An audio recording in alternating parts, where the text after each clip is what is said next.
दोस्तों, ऋग्वैदिक काल बीत चुका था। अब एक नए युग का आगमन हुआ जिसे हम इतिहास में उत्तर वैदिक काल के नाम से जानते हैं। अब प्रश्न ये उठता है कि आखिर इस नए युग का आगमन कैसे हो गया? क्या सामाजिक, आर्थिक, राजनीतिक संरचनाएं में परिवर्तन हुआ? इसके पीछे प्रमुख कारण क्या था? दरअसल में 1000 ईसा पूर्व के आसपास लोहे का आविष्कार हो जाता है और इस लोहे के आविष्कार ने क्या किया?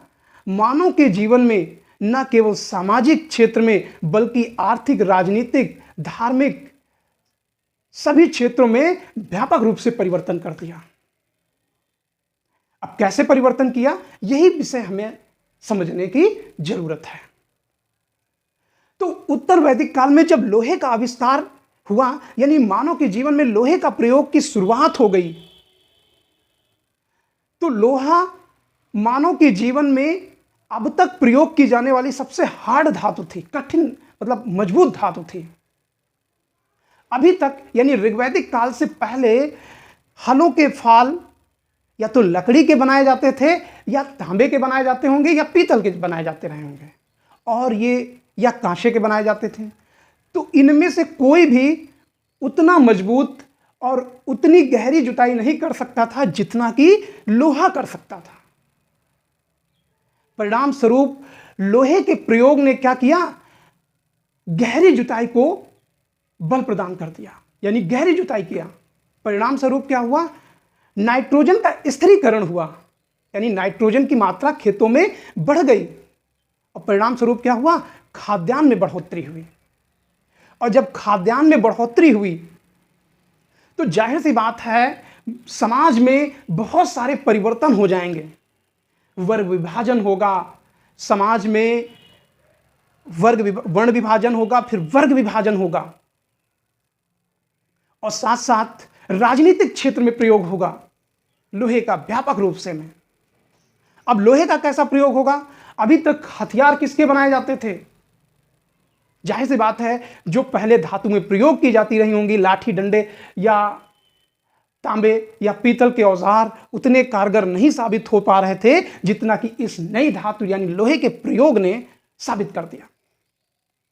और जैसे ही लोहे का प्रयोग राजनीतिक क्षेत्र में हुए, नई नई मजबूत तलवारें बनी, परिणामतः युद्ध के क्षेत्र का क्या हो गया? विस्तार हो गया। हालांकि प्रारंभिक दौर में लोहे का प्रयोग एग्रीकल्चर में दिखाई पड़ता है, और फिर वह लोहे का प्रयोग जो है राजनीति के क्षेत्र में दिखाई पड़ता है। और सामाजिक आर्थिक के बदलाव के साथ ही क्या होगा? धार्मिक क्षेत्र में बदलाव आ जाएगा। तो उत्तर वैदिक काल का जो ये टाइम पीरियड है वो 1000 बीसी से यानी 1000 ईसा पूर्व से 600 ईसा पूर्व के बीच माना जाता है। और इस उत्तर वैदिक काल में हम 5 टॉपिकों के बारे में बात करेंगे। पहला है उत्तर वैदिक कालीन इतिहास जानने के स्रोत, यानी कौन कौन से ऐसे स्रोत हैं जो उत्तर वैदिक काल के बारे में जानकारी देते हैं।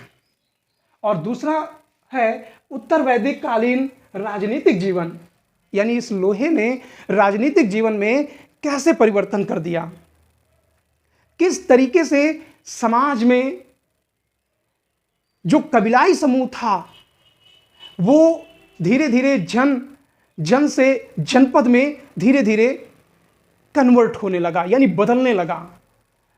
और फिर बात करेंगे उत्तर वैदिक कालीन सामाजिक जीवन के बारे में, यानी इस नए प्रयोग ने समाज में कैसा परिवर्तन किया।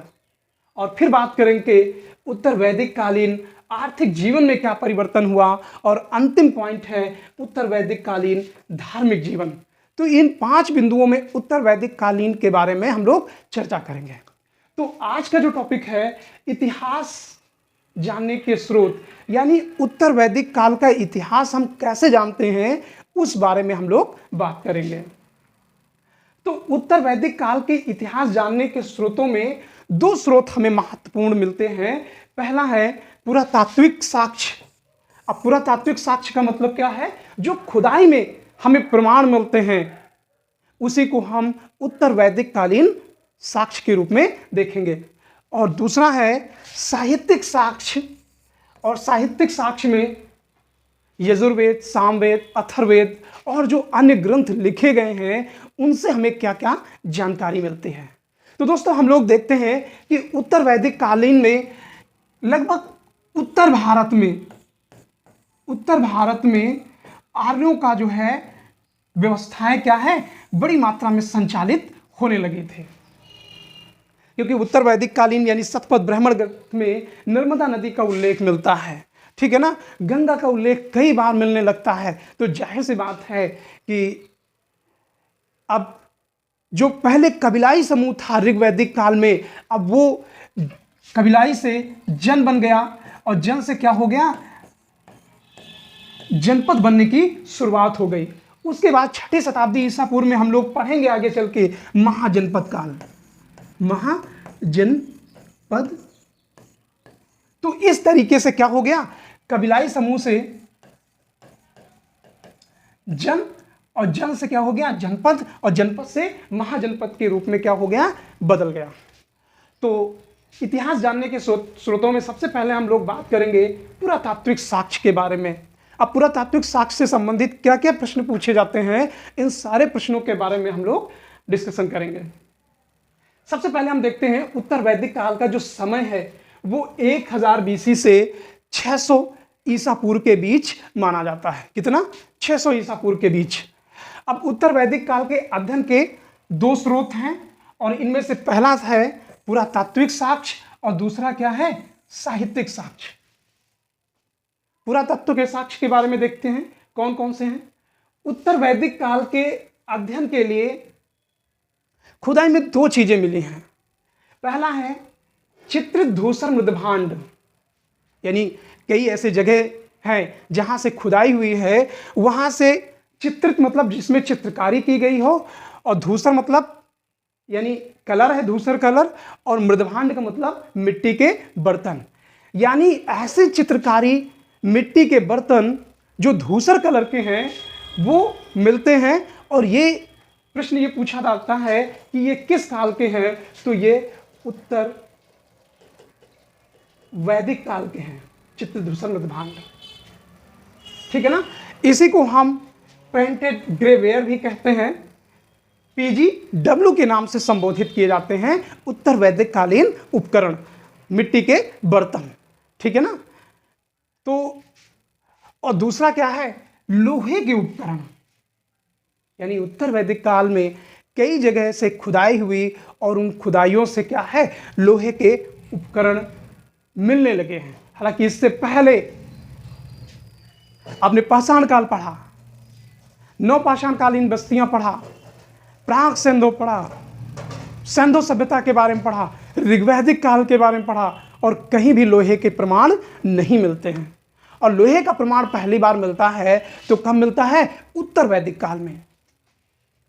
तो लोहे के उपकरण कहां से मिले हैं, गांधार क्षेत्र से। गांधार क्षेत्र कौन है, आपने महाभारत में देखा होगा, गांधारी थी दुर्योधन की पत्नी। तो वो कहां की, गांधार, वर्तमान में ये पाकिस्तान में पड़ेगा, जम्मू कश्मीर के बगल में। तो गांधार क्षेत्र से बड़ी मात्रा में किसके उपकरण मिले हैं, लोहे के उपकरण मिले हैं।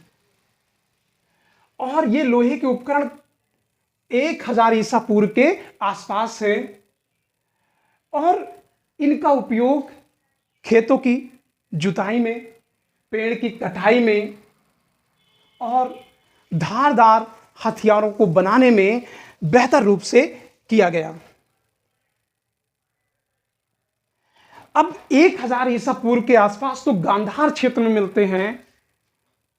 कहां पर, पाकिस्तान का जो जम्मू कश्मीर का ये क्षेत्र है, ये तो इस क्षेत्र में गांधार है। कहां पर, ये गांधार है।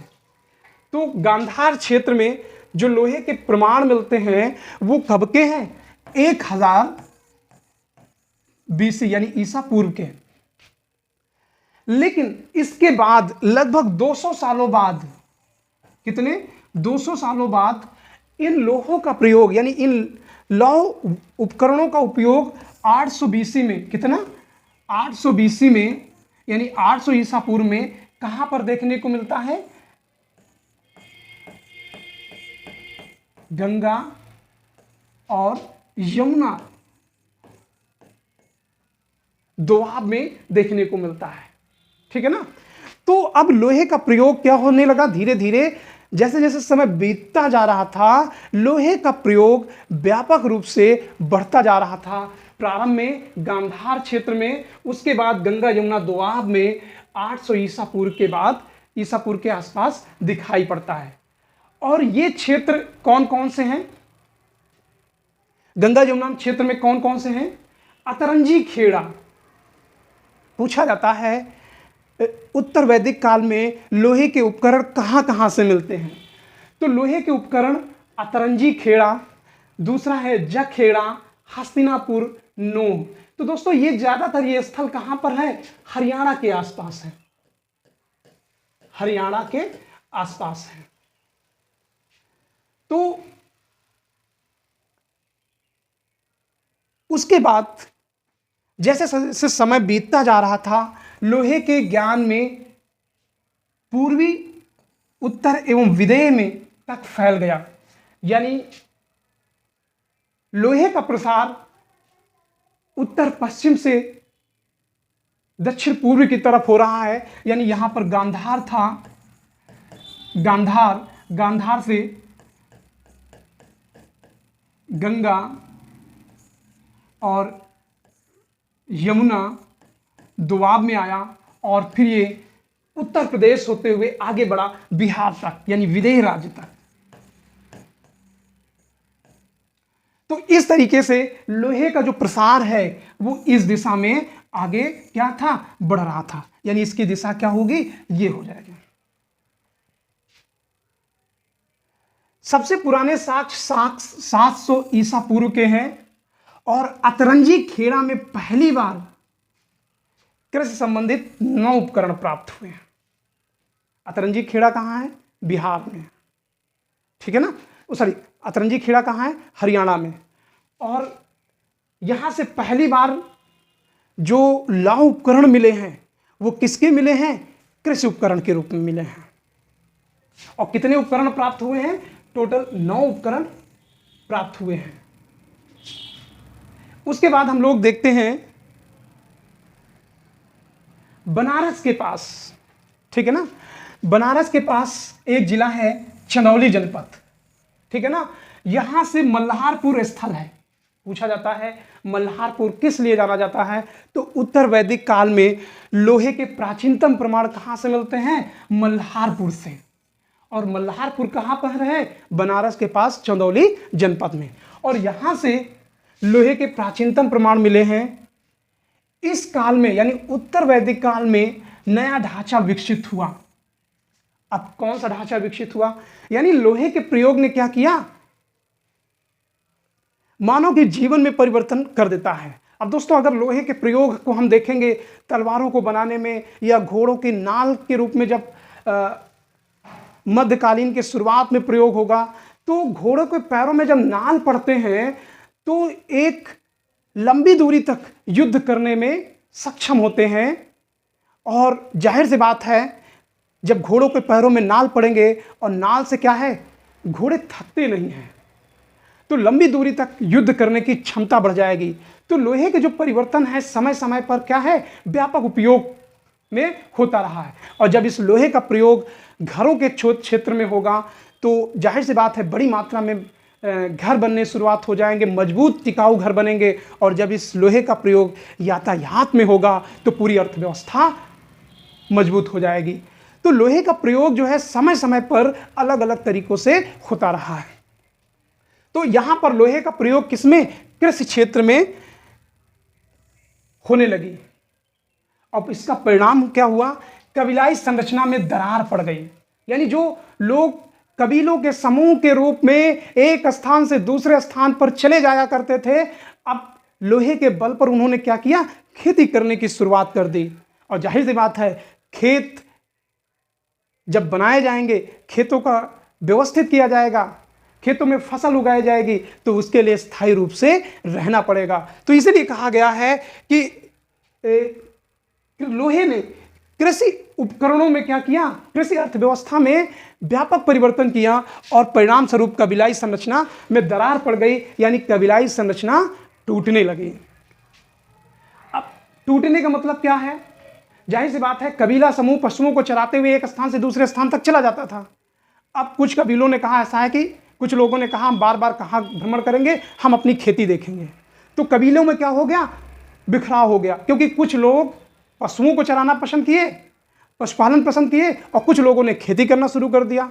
तो इसीलिए कहा गया कि लोहे के प्रयोग ने कबीलाई संरचना में दरार डाल दिया। और इसके साथ साथ वर्ण व्यवस्था की विधिवत स्थापना हुई। यानी अभी तक क्या था, ज्यादातर लोग पशुपालन से लगे रहते थे, लेकिन अब खेती के होने से क्या हो गया, उसमें वर्ण व्यवस्था की जरूरत पड़ी, क्योंकि कुछ लोग खेती करेंगे, कुछ लोग सेवा करेंगे, कुछ लोग खेतों के जो अनाज होगा उसका व्यापार करेंगे। तो वर्ण व्यवस्था की क्या है, विधिवत स्थापना हुई।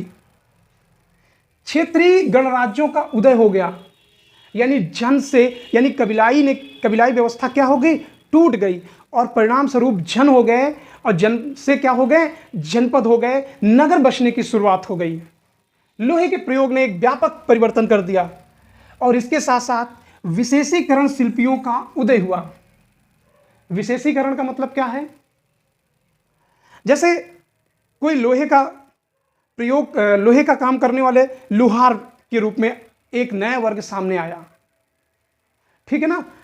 अब वो लोहे के औजार बनाएगा, लोहे के कृषि उपकरण बनाएगा, और कृषि उपकरणों के साथ साथ हथियारों को भी बनाना शुरू कर देगा।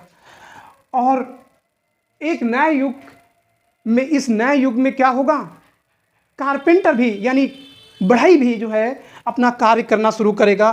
तो इसीलिए कहा गया, इस लोहे के प्रयोग ने शिल्प क्षेत्र में क्या कर दिया, विशेषीकरण कर दिया, यानी विशेष व्यवस्था स्थापित कर दी। तो लोहे के प्रयोग ने क्या कर दिया, इन सबको बेहतर तरीके से गति प्रदान कर दी। और इन सबके पीछे एक प्रमुख कारण कौन सा था, लोहे का प्रयोग था। और यही कारण है कि गॉर्डन चाइल्ड ने लोहे को जनतांत्रिक धातु कहा। जनतांत्रिक का मतलब क्या है, समाज में सभी लोगों ने इसका प्रयोग किया, और इस प्रयोग से एक नए युग की शुरुआत हुई, क्योंकि अब कबीलाई समूह राजा रजवाड़ों और में बदलता जाएगा लोहे के प्रयोग में। तो इसीलिए गार्डन चाइल्ड ने लोहे के प्रयोग को क्या कहा, जनतांत्रिक धातु कहा।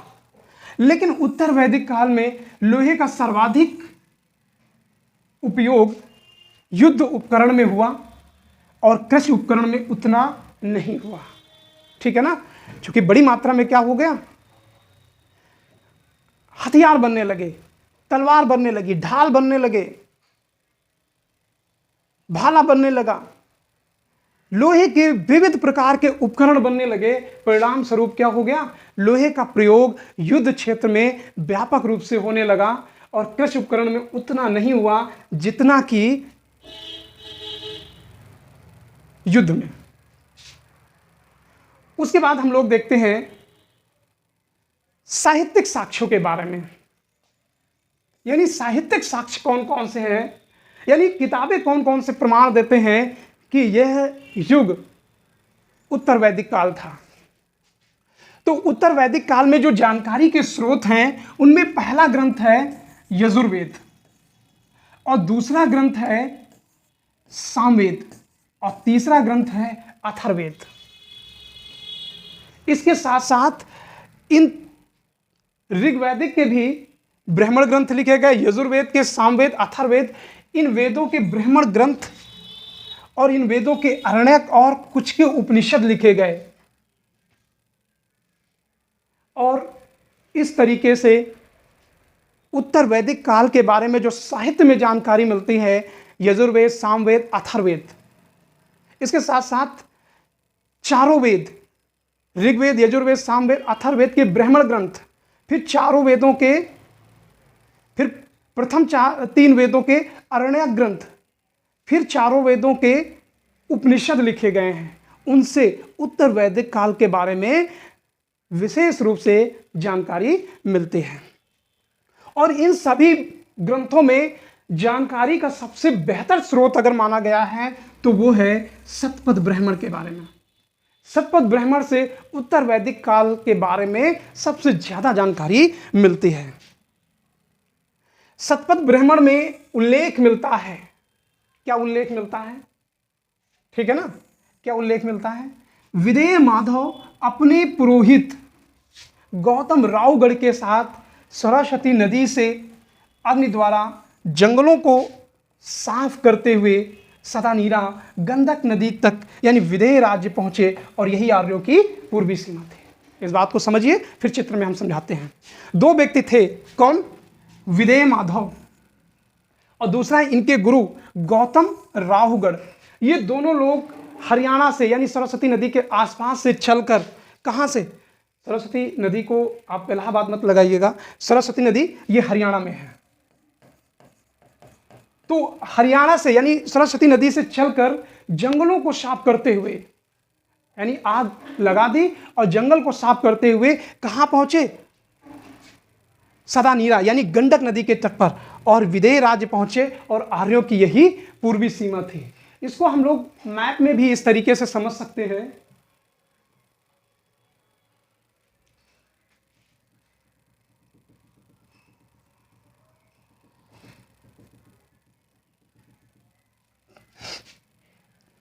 तो यहां पर यह हरियाणा है और यहां पर सरस्वती नदी है। कौन सी? सरस्वती नदी है। और यहीं से दो लोग, कौन कौन से? विदेह माधव और इनके पुरोहित